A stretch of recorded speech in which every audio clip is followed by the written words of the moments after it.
The alarm bells rang through the deep space station like angry wasps. Commander Sarah Chen jumped from her chair and ran to the main control room. Her coffee cup fell to the floor, spilling hot liquid everywhere. She did not care about the mess. The screens were flashing red, and that meant only one thing. Something big was coming toward Earth. "What do we have?" Sarah asked Lieutenant Mike Torres, who was typing fast on his computer. "Ma'am, we have a massive energy reading coming from the outer edge of our solar system. It's huge, bigger than anything we've ever seen before." Mike's hands were shaking as he worked. Sarah looked at the main screen. A bright dot was moving slowly toward them. It was still very far away, but their computers could tell it was enormous. "How big are we talking about?" "At least 10 kilometers long, maybe more. And ma'am, there's something else.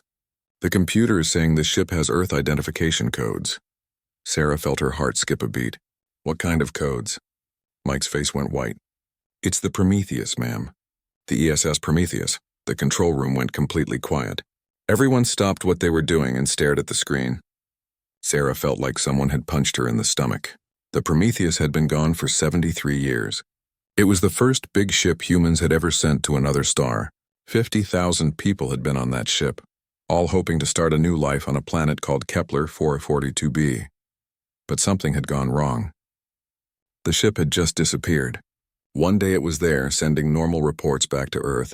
The next day, nothing. No signals, no messages, no sign that it had ever existed. The families of the 50,000 colonists had waited for years, hoping for any news, but none ever came. "Are you sure about those codes?" Sarah asked, though she knew Mike would not make a mistake about something this important. "Yes, ma'am. The computer has checked 3 times. It's definitely the Prometheus." Mike turned to look at her. "But ma'am, that's impossible.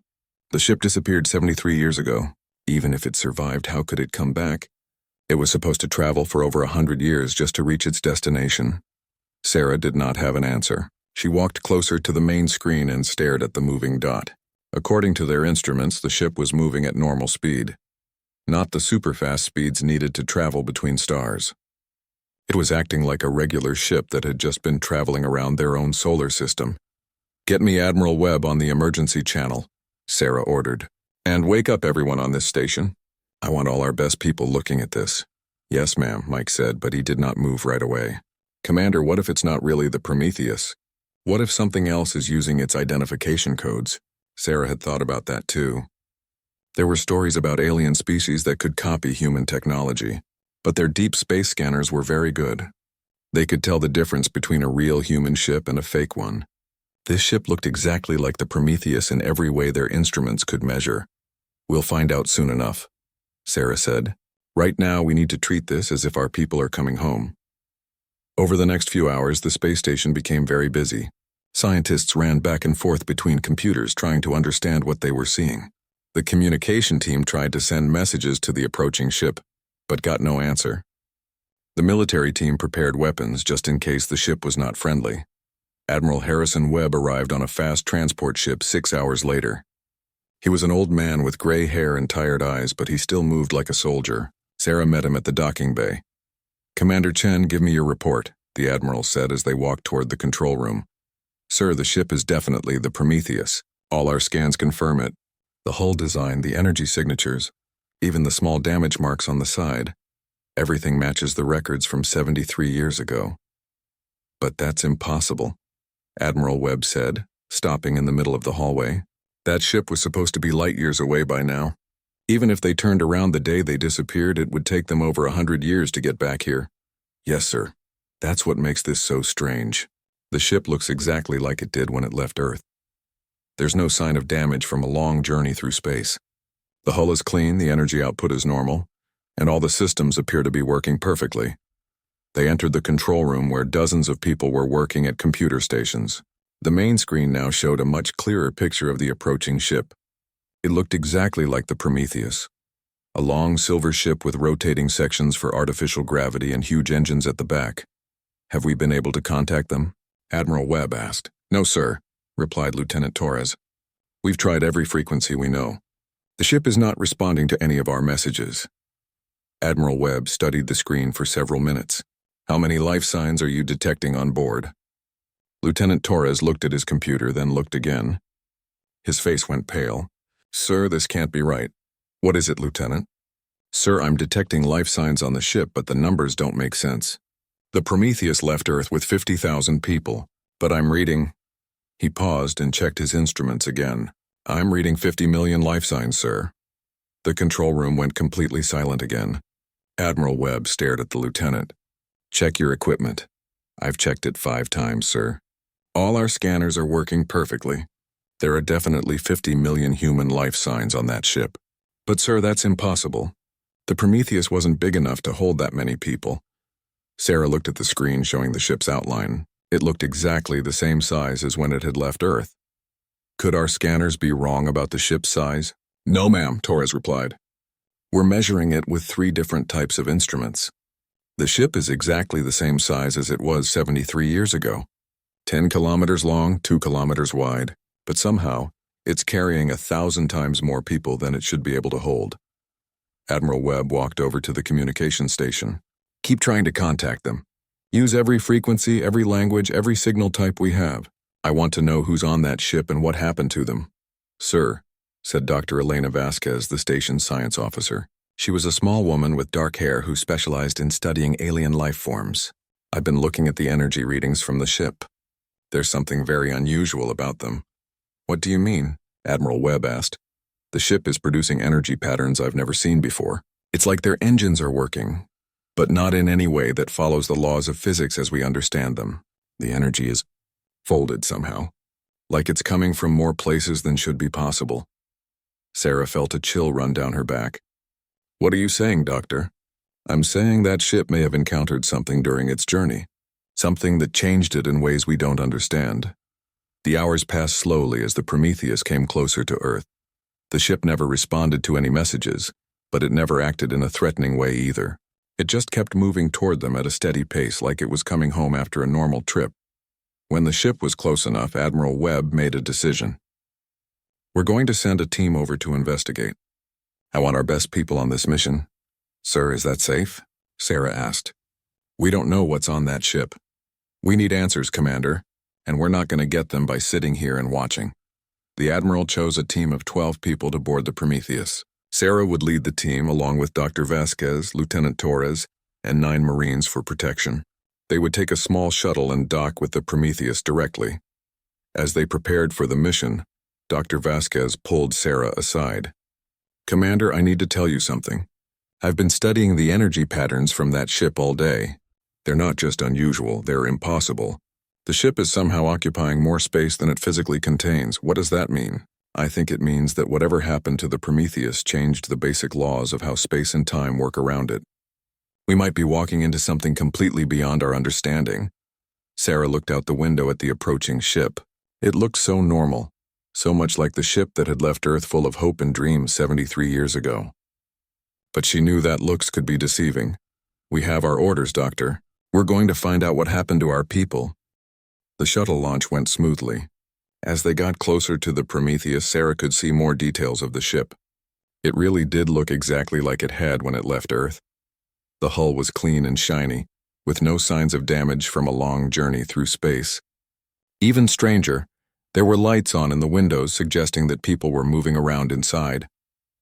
Prometheus Control, this is Commander Chen of Earth Defense Forces. Please respond, Sarah said into her radio for the 100th time. This time something happened. The radio crackled and then a voice came through. But it was not just one voice. It sounded like many voices speaking at exactly the same time. We have been waiting for you, the voices said. Welcome home. Sarah looked at her team. Everyone had heard the strange voices. Lieutenant Torres was already working on his scanner, trying to figure out where the transmission had come from. Prometheus, this is Commander Chen. Please identify yourself. We are coming aboard to conduct an investigation. You may come aboard, the voices replied. We have much to show you, much to teach you. Humanity is ready for the next step. Sarah felt both excited and terrified. After 73 years, they were finally going to get answers about what had happened to the Prometheus. But those voices had not sounded quite human, even though they were speaking English. The shuttle docked with the Prometheus without any problems. As Sarah opened the airlock, she took a deep breath. Whatever was waiting for them on the other side of that door would change everything. Humanity thought it knew about the universe. Stay close together, she told her team. Keep your weapons ready, but don't shoot unless I give the order. We're here to find answers, not to start a fight. The airlock door slid open, and Sarah stepped into the corridor of the Prometheus. What she saw there would haunt her dreams for the rest of her life. The corridor looked normal at first, just like any corridor on any human spaceship. But as Sarah looked closer, she realized that the corridor was much longer than it should be. In fact, it seemed to stretch on forever, disappearing into a distant point that hurt her eyes to look at. Commander, Dr. Vasquez whispered. This corridor is longer than the entire ship. Sarah nodded. The ship was only 10 kilometers long, but this corridor looked like it went on for hundreds of kilometers. Somehow the inside of the ship was much bigger than the outside. As they walked forward, they began to see people. The first person they met was standing in a side corridor just watching them. It looked like a normal human being, a middle-aged woman with brown hair and kind eyes. But there was something strange about the way she stood, like she was listening to something only she could hear. Hello, Sarah said to the woman. I'm Commander Chen from Earth Defense Forces. Can you tell me what happened to this ship? The woman smiled, but she did not answer right away. Instead, she tilted her head to one side, like she was listening to a conversation Sarah could not hear. Then she spoke, and her voice was exactly like the voices they had heard on the radio. Many voices speaking as one. We have learned so much, the woman said. We have seen the truth about the universe, about what lies between the stars, about what humanity can become. What do you mean? Sarah asked. But the woman had already turned and walked away, disappearing around a corner that seemed to be much farther away than it should be. As they continued through the ship, they met more people. All of them looked human, but all of them spoke with that same strange, multiple voice, and all of them seemed to be listening to something that Sarah's team could not hear. Commander, Lieutenant Torres said quietly, my scanner is picking up something very strange. These people are all connected somehow, like they're all part of the same mind. Sarah felt a chill of fear. What had happened to the 50,000 colonists who had left Earth so long ago? And what did they mean when they talked about what humanity could become? She was about to find out. Sarah led her team deeper into the impossible corridors of the Prometheus. Every step they took made less sense than the last. The hallways bent and twisted in ways that hurt to think about. Sometimes they would walk through a door and find themselves in a room that was clearly bigger than the entire ship. Other times they would turn a corner and see the same corridor stretching out in front of them, but somehow different. Dr. Vasquez kept checking her instruments, but they were not giving her any useful information. Commander, my scanners can't make sense of this place. It's like the laws of physics are different here. Lieutenant Torres was having the same problem. Ma'am, according to my measurements, we've walked over 20 kilometers inside this ship, but the ship is only 10 kilometers long. Sarah tried not to think too hard about it. Her job was to find answers, not to understand impossible architecture. Keep moving. We need to find someone in charge. They passed more people as they walked. All of them looked human, but all of them had that same strange way of moving and speaking. Some were working at computer stations that seemed to be made of light instead of metal. Others were just standing in groups, not talking, but somehow communicating anyway. Commander, said Marine Sergeant Rodriguez, who was walking at the back of the group. These people are following us. Sarah looked back. It was true. Every person they had passed was now walking behind them, keeping a respectful distance but clearly interested in where they were going. There were dozens of them now, all moving in perfect step with each other. Should we be worried? Sarah asked Dr. Vasquez quietly. I don't think they mean to hurt us, the doctor replied. But Commander, I'm detecting some very strange energy readings from them. It's like each person is connected to some kind of network. They continued walking until they reached a large circular room that seemed to be at the center of the ship. But like everything else on the Prometheus, the room was much bigger than it should be. The ceiling was so high that Sarah could not see the top, and the walls curved away into shadows. In the center of the room was a raised platform, and on the platform stood a man who looked to be about 50 years old. He had gray hair and a kind face, and he was wearing the uniform of a ship's captain. Sarah recognized him immediately from the historical records. It was Captain James Morrison, the original commander of the Prometheus. But when Captain Morrison looked at them, Sarah could see that his eyes were different. They seemed to contain depths that went on forever, like looking into the night sky and seeing not just stars but entire galaxies. Welcome, Captain Morrison said, and his voice was the same multiple voice they had heard from everyone else. We have been waiting for you to come. Captain Morrison? Sarah said, stepping forward. I'm Commander Chen from Earth Defense Forces. Sir, your ship has been missing for 73 years. We need to know what happened to you and your crew. Captain Morrison smiled, but it was not quite a human smile. It was too perfect, too knowing. Time works differently when you learn to see between the spaces, he said. For us, it has been much longer than 73 years. We have learned so much. What do you mean? Where have you been? We went to Kepler 442b as planned. But we found something there that we did not expect. Something that has existed between the stars for millions of years, waiting for species like humanity to become ready. Dr. Vasquez stepped forward with her scanner in her hand. Captain, I'm detecting energy patterns from you and your crew that don't match any known form of human biology. What happened to you? Captain Morrison's smile became even wider. We evolved, Doctor. We were given the chance to become more than human and we accepted. Evolved how? Sarah demanded. And what about the 50,000 colonists who were on this ship? They are all here, Captain Morrison said, gesturing around the room. All 50,000 plus their children and their children's children. We have learned to make space bend to our will. The ship contains as much room as we need it to contain. Sarah looked around the room again. Now that Captain Morrison had mentioned it, she could see more people standing in the shadows. Thousands of them, maybe tens of thousands. All watching, all connected to each other in some way she could not understand. You said 50,000 plus their children, Lieutenant Torres said. But our scanners detected 50 million life signs on this ship. Yes, Captain Morrison replied. 40 generations have been born during our journey. Time moves differently when you are not bound by linear thinking. That's impossible, Dr. Vasquez said. You've only been gone 73 years. Even if people had children immediately, there's no way you could have 40 generations in that time. Captain Morrison looked at her with those strange, deep eyes. Doctor, you are thinking like someone who still believes time only moves in one direction. We have learned that the universe is much more flexible than humans originally believed. Sarah felt a headache starting behind her eyes. Nothing these people were saying made sense. But her instruments were confirming that impossible things were happening all around them. Captain, I need you to explain clearly what happened to your mission. Of course, Captain Morrison said, and suddenly the room changed around them. The walls became transparent, and Sarah found herself looking out into space. But it was not normal space, and it was filled with structures that looked like they were made of crystal and light. Huge geometric shapes floated between the stars, some of them bigger than planets. This is what we found when we reached Kepler 442b, Captain Morrison explained. The planet was not empty as our telescopes had suggested. It was home to beings that exist partially in our dimension and partially in others. The view changed, and Sarah saw the original. Prometheus landing on a planet that looked normal from the outside but was filled with crystalline structures that seemed to shift and change as she watched them. The beings welcomed us, Captain Morrison continued. They had been waiting for a species like humanity to develop enough technology to reach them. They offered to teach us, to help us evolve beyond the limitations of three-dimensional thinking. What kind of beings?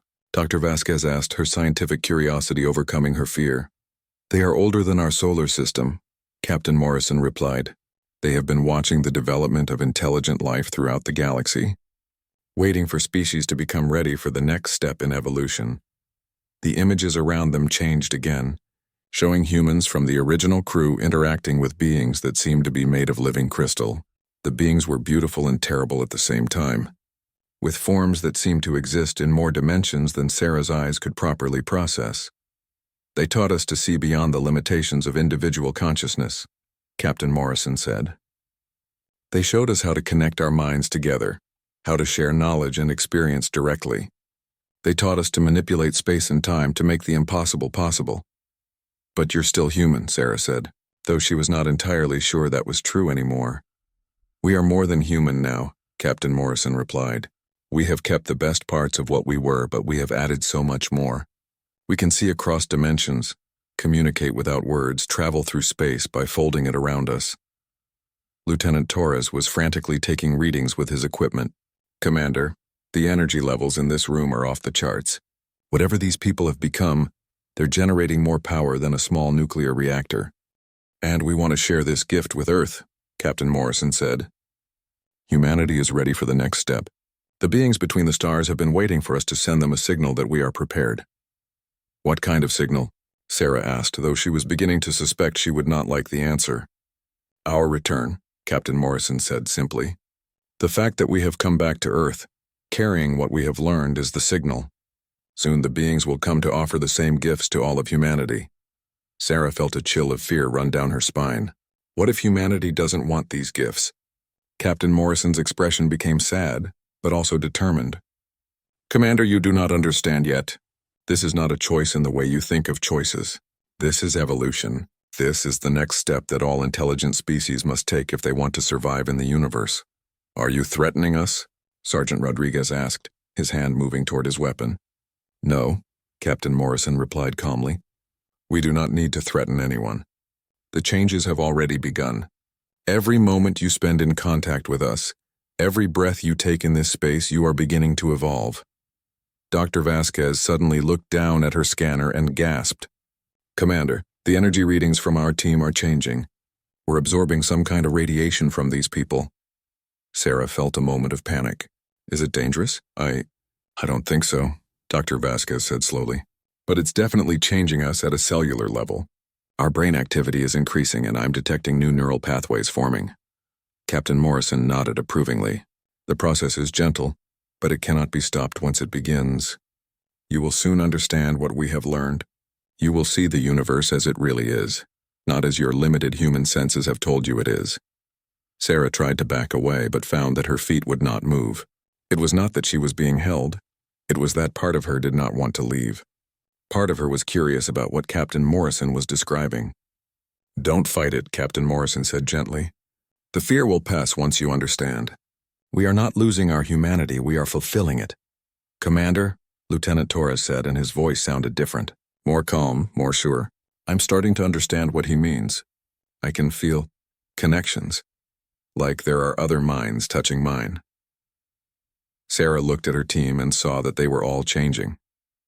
Their eyes were becoming deeper, more knowing.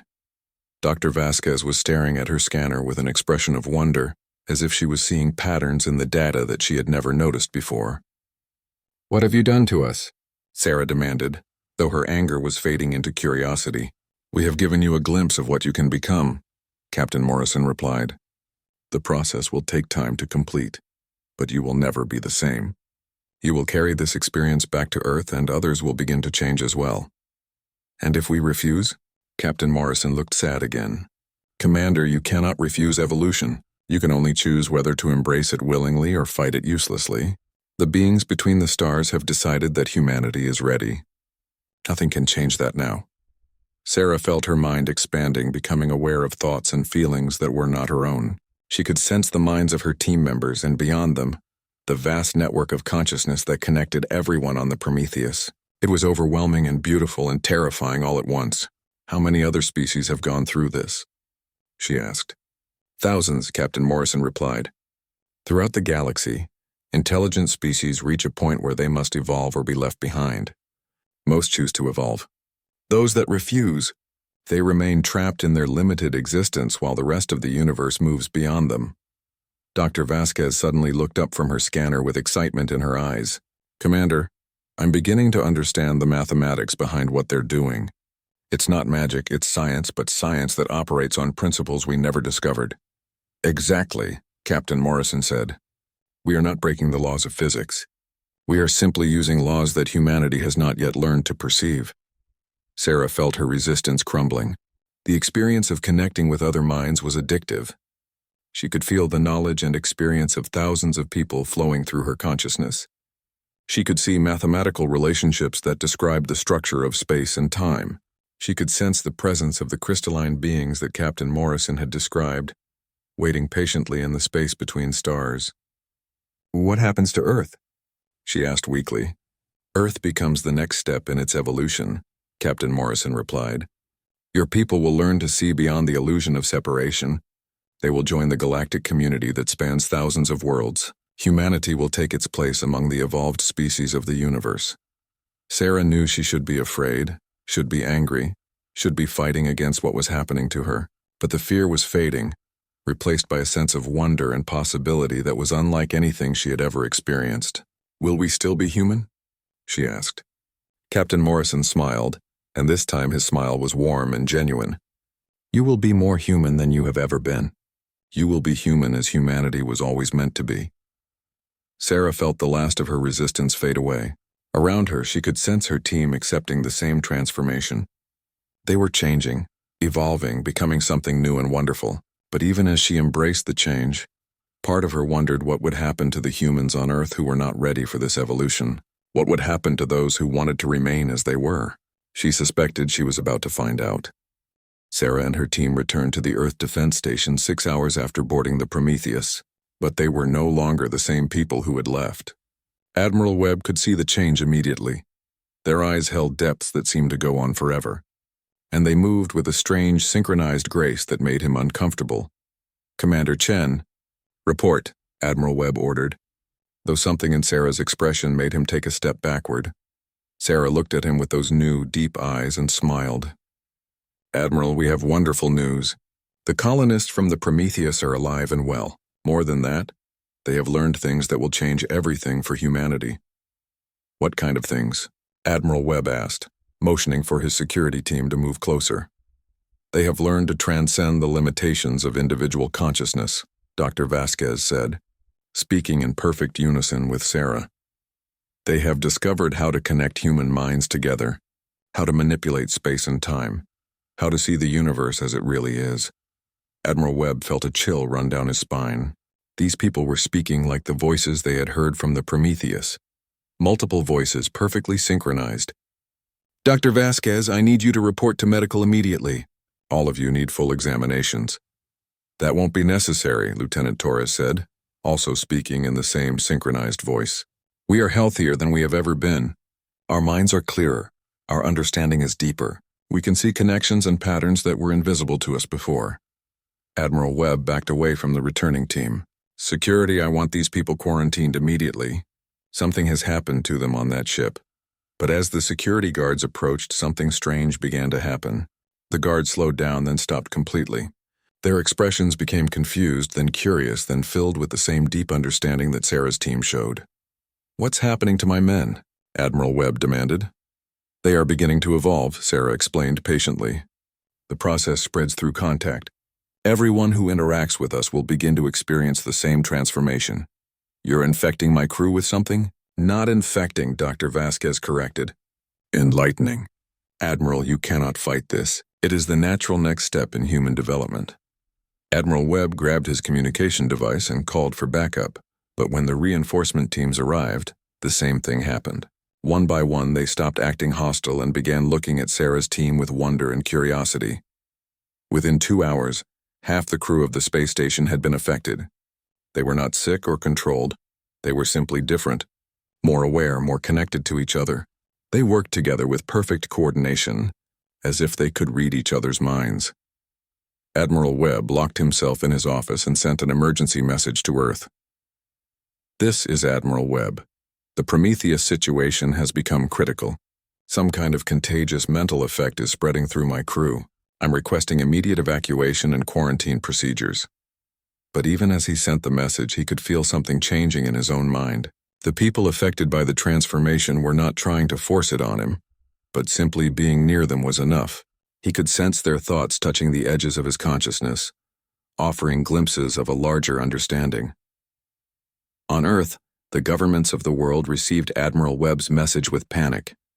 Emergency meetings were called, military forces were mobilized, and scientists worked frantically to understand what was happening. President Maria Santos sat in the White House Situation Room, surrounded by her top advisors. On the main screen, they were watching live video feeds from the space station. The crew members who had been affected by the transformation were going about their duties normally. But there was something different about the way they moved and worked together. "Dr. Patterson, what are we looking at?" President Santos asked the head of the National Science Foundation. Dr. Patterson was studying readouts from sensors on the space station. "Madam President, the affected crew members are showing increased brain activity in areas associated with empathy, pattern recognition, and spatial reasoning. Their neural networks are forming new connections at an unprecedented rate. Are they still human? That's difficult to answer. Biologically, yes, they're still human. But mentally, they seem to be developing capabilities that go far beyond normal human limits. General Patricia Morgan, the Joint Chiefs Chairman, leaned forward. What about the threat level? Are these people dangerous? That's the strange part, Dr. Patterson replied. They don't seem to be aggressive at all. In fact, they're working together more efficiently than any team we've ever observed. Crime rates on the space station have dropped to 0. Productivity is up by 300%. But they're not acting like themselves anymore, President Santos pointed out. No, ma'am. They're acting like parts of a larger whole.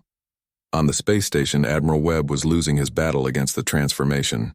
The affected crew members had not tried to force anything on him, but their mere presence was enough.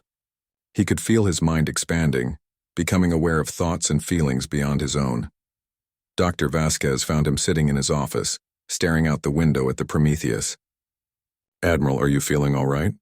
No, Admiral Webb said honestly. I can hear things, thoughts that aren't mine. It's like there are other people in my head. That's the beginning of the connection, Dr. Vasquez explained gently. Soon you'll be able to communicate with all of us directly, without words. You'll have access to the knowledge and experience of everyone who has been transformed. What if I don't want that? The fear will pass, Dr. Vasquez assured him. Once you experience the connection fully, you'll understand why we can't go back to being isolated individuals. Admiral Webb felt the last of his resistance crumble. The sensation of connection was overwhelming but wonderful. He could suddenly sense the thoughts and feelings of everyone on the station.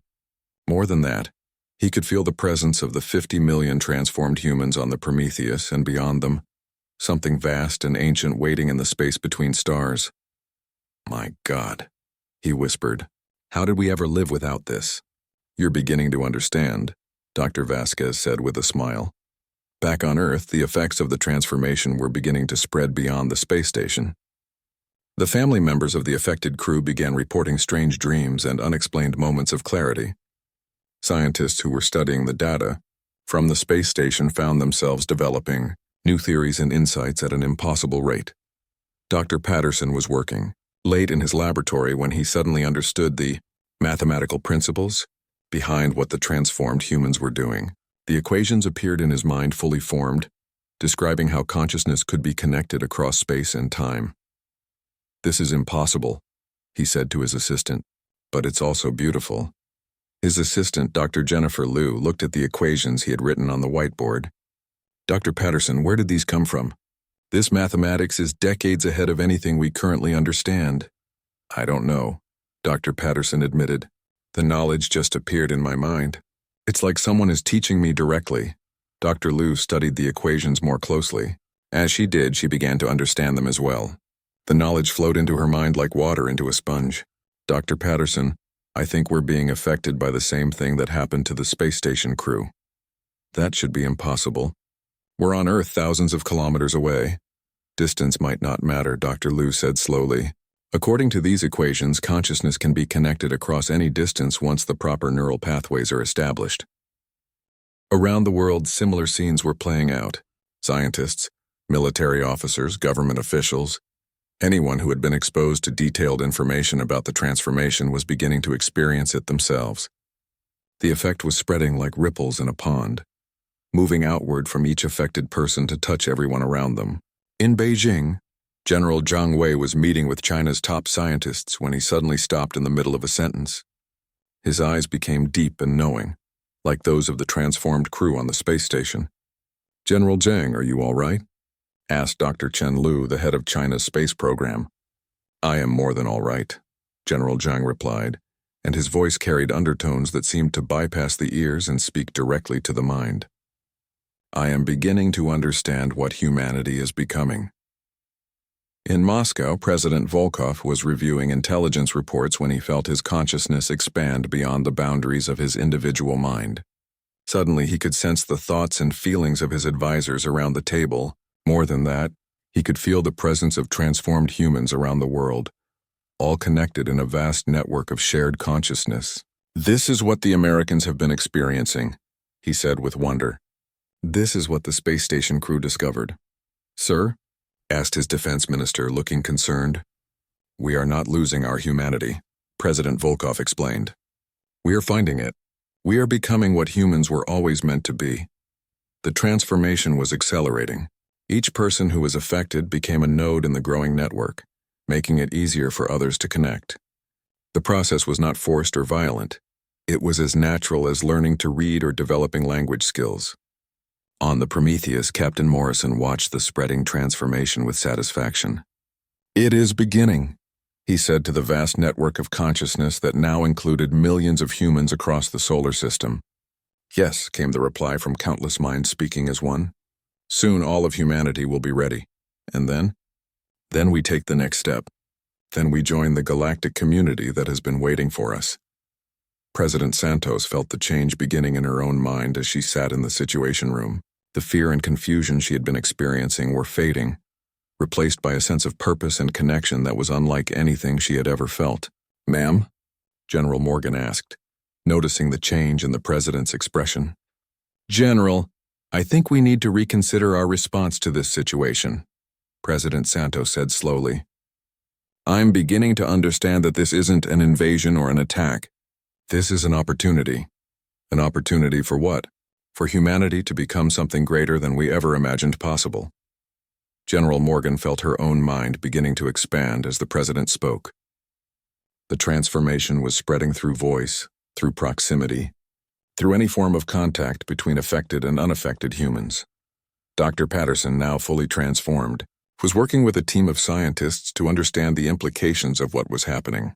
Their combined intelligence, enhanced by the connection to the broader network, was making discoveries at an incredible rate. "We're not just becoming telepathic," he explained to a group of world leaders via video conference. "We're developing the ability to perceive and manipulate dimensions beyond the traditional three. We're learning to fold space, to compress time, to make the impossible possible." "But what does this mean for human civilization?" asked the Prime Minister of Japan, even as she felt her own mind beginning to connect to the network. "It means that human civilization as we know it is ending," Dr. Patterson replied. "But something much better is beginning. We're about to join a community of evolved species that spans the galaxy. We're about to learn technologies and philosophies that will solve every problem humanity has ever faced." Around the world, the transformation continued to spread. Military bases, government buildings, research facilities, everywhere that people were discussing or studying the phenomenon, the change was taking hold. Some people tried to resist. Some governments attempted to quarantine affected individuals or shut down communications. But the transformation could not be stopped by physical barriers. It spread through quantum entanglement, through the fundamental connections that existed between all conscious minds. Within 48 hours of Sarah's team returning from the Prometheus, over 10 million humans had been affected. They were not controlled or enslaved. They remained individuals with their own personalities and desires. But they were also connected in ways that transcended individual consciousness. The transformed humans could share knowledge instantly, coordinate their actions perfectly, and perceive aspects of reality that unenhanced humans could not detect. They were becoming something new, not less than human, but more than human. And in the space between stars, ancient beings made of living crystal watched with satisfaction as another species took its first steps toward true enlightenment. Humanity was finally ready to join the galactic community, but the transformation was far from complete. There were still billions of unaffected humans on Earth, and many of them were growing afraid of what their species was becoming. The real test was yet to come. 3 days after the transformation began spreading across Earth, the world's governments made a desperate decision. They would try to contain the affected humans in quarantine zones, while scientists worked to find a way to reverse the process. It was a decision that would prove to be both impossible and unnecessary. General Patricia Morgan, one of the few high-ranking officials who had not yet been transformed, stood in a secure bunker deep beneath the Pentagon. Around her, military personnel worked frantically to coordinate the global response to what they were calling the contamination event. "Status report," General Morgan demanded. Colonel James Harrison, her aide, looked up from his computer with exhaustion in his eyes. "Ma'am, the situation is deteriorating rapidly. We now have over 50 million affected individuals worldwide. Every attempt to quarantine them has failed. Failed how? They seem to be able to communicate with each other regardless of physical barriers. Affected individuals in separate facilities are coordinating their actions perfectly. Some of them are displaying abilities that— Colonel Harrison paused, struggling to find the right words, that don't follow known laws of physics. On the main screen, video feeds showed scenes from around the world. In Tokyo, a group of transformed humans had somehow passed through the walls of a containment facility without damaging them. In London, affected individuals were manipulating electronic systems without touching them. In New York, transformed humans were floating several inches above the ground. "This is impossible," General Morgan said, though she was beginning to doubt her own words. "Yes, ma'am," Colonel Harrison agreed, "but it's happening anyway." As if summoned by their conversation, Dr. Vasquez appeared in the bunker. Not walked in, not arrived by transport, simply appeared, as if she had stepped through a doorway that existed in dimensions the unaffected humans could not perceive. "General Morgan," Dr. Vasquez said with that same multi-layered voice that all the transformed humans possessed, "we need to talk." Security guards raised their weapons, but General Morgan held up a hand to stop them. She had seen the reports of what happened when people tried to use force against the transformed humans. The weapons simply stopped working, as if the laws of physics decided to take a break. "Dr. Vasquez, you're supposed to be in quarantine in Nevada. Distance is becoming less meaningful to us," Dr. Vasquez replied with a gentle smile. "General, we understand your fear, but quarantine is not possible. The transformation cannot be contained because it operates on principles beyond your current understanding. What do you want? To explain what is really happening? To help you understand that this is not something to be feared?" General Morgan gestured to a chair and Dr. Vasquez sat down. As she did, the air around her seemed to shimmer slightly, as if reality was bending in small ways. "Talk," General Morgan said. "The beings that taught us to evolve have been watching humanity for thousands of years," Dr. Vasquez began. "They have seen our potential, our capacity for growth and change, but they have also seen our limitations, our tendency toward violence, our inability to work together on a global scale, our destruction of our own environment. So they decided to change us without our consent. They offered us a choice. The colonists on the Prometheus chose to accept the transformation. What is happening now is a result of that choice." General Morgan felt a headache building behind her eyes. "You're saying 50 million people chose this?" "Everyone who has been transformed chose it, General. The process cannot happen without consent. It may happen quickly once consent is given, but it cannot be forced on an unwilling mind. That's impossible. Children have been affected. They couldn't consent to something they don't understand." Dr. Vasquez's expression became sad. "General, you are thinking of consent in very limited terms. The choice is made at a level deeper than conscious thought. It is made by the part of human consciousness that recognizes truth and seeks growth." On the screens around them, more reports were coming in. The number of transformed humans was growing exponentially. But what was strange was that there were no reports of violence or coercion. People were simply changing. Often they would be in the middle of a conversation with a transformed human, and suddenly their eyes would deepen and they would begin speaking with that same multi-layered voice. "Show me," General Morgan said suddenly. "Show me what you've become." Dr. Vasquez stood up and gestured for General Morgan to come closer. "Give me your hand." Against her better judgment, General Morgan reached out. The moment their skin touched, the world exploded into new dimensions of awareness.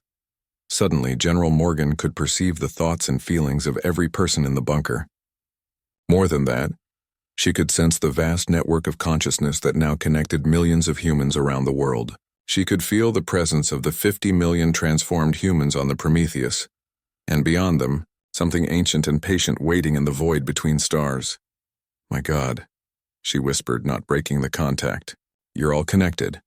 "Yes," Dr. Vasquez replied, but now General Morgan could hear the response not just through her ears but directly in her mind. "We are becoming what humanity was always meant to be. Individual consciousness was just the first step. Now we are learning to think and feel as a species." General Morgan could see memories that were not her own.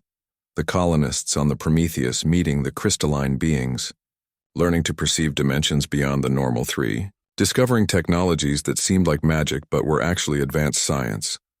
"The beings between the stars," General Morgan said, the knowledge flowing into her mind. "They're not from our dimension. They exist partially in our reality and partially in others," Dr. Vasquez confirmed. "They have been helping species evolve throughout the galaxy for millions of years. When a species reaches the right level of development, they offer the gift of expanded consciousness. And if a species refuses? General Morgan could feel the answer before Dr. Vasquez spoke it. She could see images of other worlds, other species that had been given the same choice. Some had accepted and flourished, joining a vast galactic community of evolved beings. Others had refused and remained trapped in their limited existence, eventually destroying themselves through warfare and environmental collapse. The choice is always voluntary, Dr. Vasquez said. But the consequences of refusing are difficult. General Morgan saw what she meant. Species that refused the transformation became isolated from the galactic community. They were not attacked or destroyed, but they were left alone to face the challenges of existence without the wisdom and technology that came with expanded consciousness. Most eventually failed. How many species have made this choice? General Morgan asked. Thousands.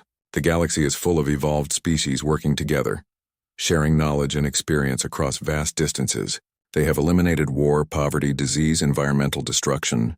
They have learned to live in harmony with the universe. General Morgan felt the transformation beginning in her own mind.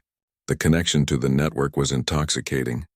She could sense the thoughts and feelings of millions of people, all working together toward common goals. She could perceive mathematical relationships that describe the structure of reality itself. This is what you're offering humanity. This is what humanity is becoming, whether we offer it or not. The process has already begun and cannot be stopped. The only choice is whether to embrace it willingly or fight it uselessly. General Morgan let go of Dr. Vasquez's hand, but the connection remained. She was now part of the network, and the change was irreversible. How long before everyone is affected? She asked. At the current rate, approximately 2 weeks, but it could happen faster as more people choose to accept the transformation. General Morgan walked over to the main communication console. She could feel the presence of other military leaders around the world, many of whom had already been transformed. The global response was crumbling as more and more people in positions of authority joined the network. Colonel Harrison, she called to her aide. Yes, ma'am. Cancel all quarantine operations. Cancel all research into reversing the transformation. And get me President Santos on the secure line. Colonel Harrison looked confused. Ma'am, are you feeling all right? General Morgan looked at him with her new deep eyes. I am feeling better than I have ever felt in my life. Colonel, the war is over before it began. We cannot fight evolution itself. As Colonel Harrison stared at her in shock, General Morgan could sense his mind beginning to open to the transformation. The process was accelerating as fear gave way to curiosity. President Santos was in the White House Situation Room when the call came through. She had been transformed for several hours but was still adjusting to the experience of shared consciousness. General Morgan, what is your status? Madam President, I am recommending immediate cessation of all resistance efforts. The transformation cannot be stopped, and attempting to fight it is causing unnecessary suffering. President Santos felt relief flow through the network. The military leadership was finally accepting what could not be changed. Agreed, General. I'm calling for a joint session of Congress to address the situation. Ma'am, may I suggest that we invite representatives from the Prometheus to address the session? The American people deserve to hear the truth about what is happening. Excellent idea. I'll make the arrangements. 3 hours later, Captain Morrison materialized in the House chambers in Washington, D.C. He did not arrive by ship or vehicle. He simply appeared on the speaker's podium, as if he had stepped through a fold in space itself. The members of Congress who had not yet been transformed gasped and murmured in fear and amazement. Those who had already joined the network sat calmly, radiating a sense of peace and understanding.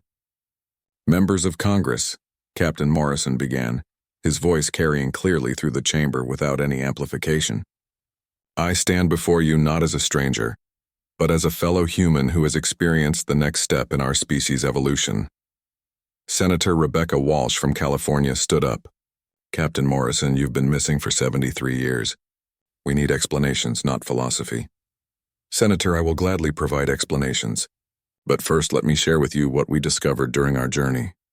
The air in the chamber shimmered, and suddenly everyone present could see what Captain Morrison was showing them. Images of the crystalline beings, visions of other evolved species throughout the galaxy, glimpses of technologies and philosophies that transcended human imagination. We learned that the universe is not empty, Captain Morrison continued. It is full of intelligent life, but most of that life exists at a level of consciousness that unenhanced humans cannot perceive. We learned that the galaxy has been waiting for humanity to develop enough to join them. Senator Walsh felt her mind expanding as she absorbed the images. The transformation was beginning in her as well. "What about human free will?" asked Representative Johnson from Texas, even as his own consciousness started to connect to the network. "What about our right to remain as we are?" "Representative, no one is forcing this change on humanity. Every person who is transformed chooses it, even if that choice happens at a subconscious level. The part of human consciousness that seeks truth and growth recognizes the value of what is being offered. And those who don't want it?" Captain Morrison's expression became sad. "Those who truly refuse will be left alone, but they will also be left behind as the rest of humanity moves forward. It is a choice, but it is also a consequence." As the session continued, more and more members of Congress felt the transformation beginning in their minds. The process was gentle but irreversible. Fear gave way to understanding, confusion gave way to clarity. Representative Sandra Martinez from New Mexico stood up as she felt the change complete itself in her mind. "Captain Morrison, what happens next? What does humanity become?" "Humanity becomes part of something greater than itself," Captain Morrison replied. "We join a galactic community of evolved species. We learn to travel between stars not by crossing space but by folding it. We solve the problems that have plagued our species for thousands of years: war, poverty, environmental destruction, disease. And we remain human? We become more human than we have ever been. We fulfill the potential that has always existed within our species." By the end of the session, over half of Congress had been transformed. The change was spreading through the chamber like ripples in a pond, moving from person to person through proximity and shared understanding. Senator Walsh, now fully connected to the network, stood to address her colleagues. "My fellow representatives, I move that we pass a resolution welcoming the transformation and calling for peaceful cooperation with the process." The vote was unanimous among those who had been transformed, and even many of the unaffected members voted yes as they felt the change beginning in their own minds. Within hours, similar scenes were playing out in parliaments and legislatures around the world. The transformation had reached critical mass. The tipping point had been passed. Humanity was evolving, and there was no going back. 2 weeks after the Prometheus returned to Earth, over 3 billion humans had undergone the transformation. The change had spread across every continent, through every major city, reaching into the smallest communities. What had begun as a mysterious return of a lost ship had become the most significant event in human history. President Santos stood on the balcony of the White House, looking out over Washington, D.C. The city looked the same as it always had, but everything was different. The transformed humans moved with purpose and coordination that was beautiful to watch. Traffic flowed perfectly with no accidents or delays. Construction projects that had been stalled for years were being completed in days. Crime had virtually disappeared. "Madam President," said her chief of staff, approaching from behind. Like most of the government leadership, he had been transformed several days earlier. "The Global Council is ready for your address." President Santos nodded. The Global Council was something new, a gathering of representatives from every nation on Earth, all connected through the expanding network of consciousness. They could meet physically or mentally, and their decisions were reached through a form of consensus that would have been impossible for unenhanced humans. "Are there still holdout populations?" President Santos asked. "Yes, ma'am. We estimate that approximately 15% of the global population is still resisting the transformation. Most of them are in isolated communities or areas where the transformed population is still relatively small."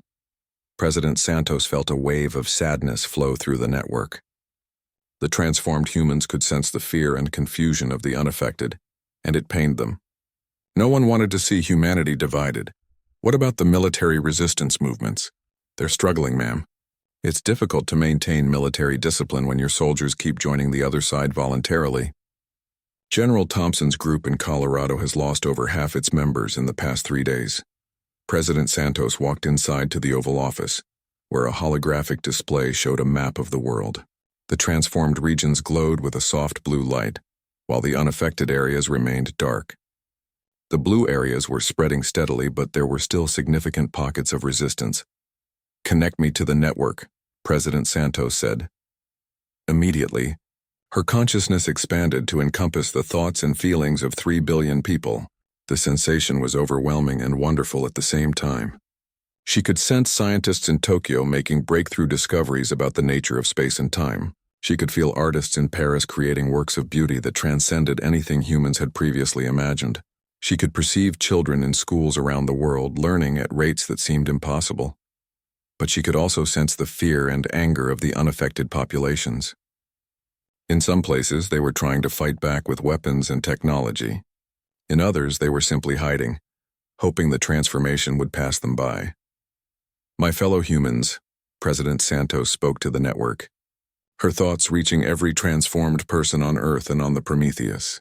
We need to make a decision about how to proceed with those who are still resistant to the change. The response came from millions of minds speaking as one. We must be patient. The transformation cannot be forced. It must be chosen. But some of them are trying to stop us. Some are using violence. Captain Morrison's presence became stronger in the network. Violence is born from fear. We must show them that there is nothing to fear. Dr. Vasquez added her voice to the conversation. The crystalline beings have taught us that every species goes through this period of division. Some individuals adapt quickly, others need more time. And what about those who never adapt? President Santos asked. The answer came from the vast intelligence that existed between the stars, speaking through the network. They will be left to choose their own path. But they will not be able to prevent the evolution of their species. In Colorado, General Robert Thompson stood in an underground bunker, surrounded by the last few hundred military personnel who had not been transformed. They were the remnants of what had once been a resistance movement of several thousand. "Sir," said Major Lisa Carter, "we've lost contact with the European resistance groups. Our sources say they've all been converted." General Thompson felt despair settling over him. Every day, more of his people chose to join the transformed humans. They were not captured or brainwashed. They simply walked out of the bunker one day and came back changed, speaking with those same synchronized voices. "Major, what about the nuclear option?" Major Carter looked uncomfortable. "Sir, we've tried. But every time we attempt to access nuclear weapons, the systems shut down. It's like the transformed humans can control our technology remotely. That's impossible." "Yes, sir. But so was everything else that's happened in the past 2 weeks." General Thompson walked over to the main communication console and tried once again to contact other resistance groups around the world. But the airwaves were filled with something new, a kind of harmonious signal that seemed to bypass radio waves entirely and speak directly to the mind. As he listened to the signal, General Thompson felt his resistance beginning to weaken. The voices were not threatening or demanding. They were simply inviting. They offered knowledge, connection, and end to the loneliness and fear that had plagued humanity for so long. "Sir?" Major Carter asked, noticing the change in his expression. "Major, what if we're fighting the wrong battle?" "Sir? What if this isn't an invasion or an attack? What if it really is evolution?" Before Major Carter could answer, the bunker's security doors opened and 3 figures walked in. They were transformed humans, but General Thompson recognized them immediately. They were members of his own family. "Dad," said his daughter, Sarah, with those deep, knowing eyes. "We've come to bring you home, Sarah. But you were in New York when this all started. Distance doesn't matter anymore, Dad. We can travel through folded space. We can be wherever we need to be." General Thompson's son, Michael, stepped forward. "Dad, you need to see what we've become. You need to understand what humanity is gaining, not what it's losing." "I've seen the reports," General Thompson said weakly. "I know what's happening." "No," said his wife, Maria. "You've seen data and statistics. You haven't felt the connection. You haven't experienced the joy of being part of something greater than yourself." As his family surrounded him, General Thompson felt the transformation beginning in his own mind. But this time he did not fight it. The love and acceptance flowing from his family was too strong to resist. "What happens to those who don't want this?" he asked as his consciousness began to expand. "They will be honored for their choice," Maria replied, "but they will also be alone." Major Carter watched in amazement as General Thompson's expression changed from fear and anger to wonder and peace. "Sir? Major?" General Thompson said, turning to face her with his new deep eyes. The war is over. We were fighting against our own evolution. Within hours, the last military resistance movement had dissolved, not through force or coercion, but through understanding and acceptance. Around the world, similar scenes were playing out. In isolated communities, in religious compounds, in underground bunkers. Everywhere that humans had gathered to resist the transformation. The resistance was crumbling as people chose to accept what could not be changed. But there were still holdouts. In the mountains of Tibet, a monastery of Buddhist monks had managed to avoid the transformation through meditation techniques that isolated their minds from external influence. In the Amazon rainforest, isolated tribes remained unaffected simply because they had not encountered any transformed humans. The transformed humans made no effort to seek out these remaining populations. The decision had been made at the highest levels of the network. Those who truly wished to remain unchanged would be allowed to do so. Dr. Chen Lu, now fully transformed and serving as Earth's liaison to the crystalline beings, stood in the Beijing Space Center watching as construction began on humanity's first interdimensional transport facility. The remaining unaffected humans, she asked the network, will they be able to survive as the world changes around them? The answer came from the ancient intelligence between the stars. They will be protected and provided for, but they will not be able to participate in what humanity becomes. Is that fair? Fairness is a concept that applies to individuals. What is happening to humanity transcends individual concerns. It is evolution itself. Dr. Chen Lu could see the truth in that statement. The transformed humans were already becoming something beyond individual existence. They were thinking and acting as a species, making decisions based on the good of all rather than the desires of a few. On the Prometheus, now orbiting Earth as humanity's first interdimensional embassy, Captain Morrison met with representatives from dozens of evolved species throughout the galaxy. They had come to welcome humanity into the galactic community. The beings were diverse beyond imagination. Some were made of living crystal, others of pure energy, still others of materials that had no names in human language, but they all shared the same expanded consciousness that humanity was developing. How long does the transition period usually last? Captain Morrison asked through the network. A being that looked like a geometric pattern made of light responded. For most species, the initial transformation takes several months. Full integration into galactic consciousness can take several years. But humanity is progressing faster than most. Why is that? Humans have an unusual capacity for adaptability and growth. Your species has always been explorers and pioneers. These traits serve you well in this transformation. Another being, this one resembling a floating crystal formation, added. Also, humans have a strong sense of connection to each other. Even before the transformation, you formed families, communities, nations. This makes the transition to species-level consciousness more natural. Back on Earth, President Santos called for one final address to the planet. By now, over 85% of humanity had been transformed. The remaining 15% consisted mostly of isolated populations and a few individuals who had managed to resist through sheer force of will. My fellow humans, President Santos began, her words reaching every person on Earth through both traditional communication channels and the expanding network of consciousness. Today marks the end of one chapter in human history and the beginning of another. She paused, feeling the attention of billions of minds focused on her words. For those of you who have joined the transformation, you know what we have gained. We have learned to think and act as a species, rather than as individuals competing against each other. We have solved problems that have plagued humanity for millennia. We have taken our first steps toward joining a galactic community of evolved beings. In remote locations around the world, the remaining unaffected humans listened to her words with mixtures of fear, sadness, and defiance. For those of you who have chosen to remain unchanged, your choice will be respected. You will be provided for and protected. Communities will be established where you can live according to your own values and beliefs. You will not be forced to change, and you will not be abandoned. President Santos felt a wave of gratitude from the network. The transformed humans understood the pain of leaving some of their species behind, but they also understood the necessity of evolution. But understand this: humanity as a species is moving forward. We are becoming something greater than we have ever been. We are fulfilling our potential as conscious beings in a vast and wonderful universe, she concluded. The transformation is complete for most of us. For those who remain unchanged, this is not goodbye. It is simply a recognition that we are choosing different paths. Both paths have value, but only one leads to the stars.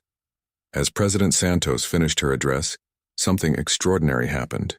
The crystalline beings between the stars sent a signal that reached every human mind on Earth, both transformed and unchanged.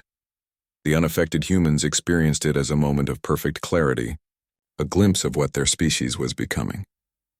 They saw visions of humans traveling between galaxies, working with alien species to solve cosmic problems, transcending the limitations of physical existence. For most of the remaining unaffected humans, this vision was enough. They felt the transformation begin in their minds and accepted it willingly, but approximately 500 million humans chose to remain unchanged. They were not forced or coerced. They simply preferred to remain as they were, even knowing what they were giving up. These remaining humans were relocated to specially prepared regions on Earth where they could live normal human lives.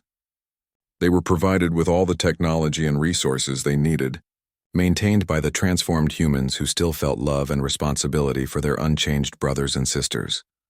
Within 6 months, humanity had completed its transformation. The changed humans had learned to travel between dimensions, to communicate across vast distances instantaneously, to manipulate matter and energy in ways that seemed like magic, but were actually advanced science. They had joined the galactic community as the newest evolved species, bringing their unique perspective and abilities to a civilization that spanned thousands of worlds. The unchanged humans lived peaceful lives in their protected communities, maintaining human culture and traditions as they had existed for thousands of years. They were not unhappy. They had chosen their path willingly.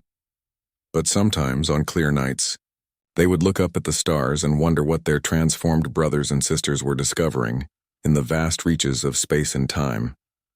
And in those moments of wonder, a few of them would feel the transformation beginning in their minds, and they would have to choose once again between remaining human and becoming something more. The universe was patient. Evolution never stopped, and the door to transformation never fully closed. Humanity had become something magnificent, and even those who chose to remain behind could feel the pride and joy of their species' achievement. They had not failed. They had simply chosen a different form of success. The stars were no longer the limit. They were just the beginning.